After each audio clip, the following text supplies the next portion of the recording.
आता मक्याचा सीझन आहे तर वेगवेगळ्या रेसिपी व्हायलाच पाहिजे. तर मग आता मी कॉर्न चीज करणार आहे तयार. हे मक्के आहेत ते सोलून घेतलेले आहेत आणि चीज घेतलेलं आहे.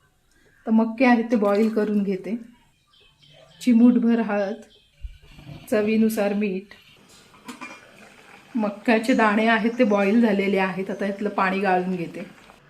तर कढईमध्ये थोडंसं बटर घालून घ्यायचं, थोडीशी मिरची, मक्याचे दाणे, एक चीज क्यूब. आता मी गॅस बंद केलेला आहे आणि ह्याच्यामध्ये थोडीशी चिली फ्लेक्स घालते, थोडीशी काळी मिरी पावडर. टेस्ट छान लागते आणि चीज आहे तर मेल्ट होत आलेलंच आहे. अगदी झटपट होणारे चीजी कॉर्न्स तयार झालेले आहेत.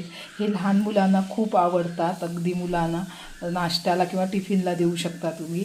आणि अजून जर तुम्हाला आप्प्यांची रेसिपी बघायची असेल, कॉर्न आप्पे, तीसुद्धा अपलोड झालेली आहे.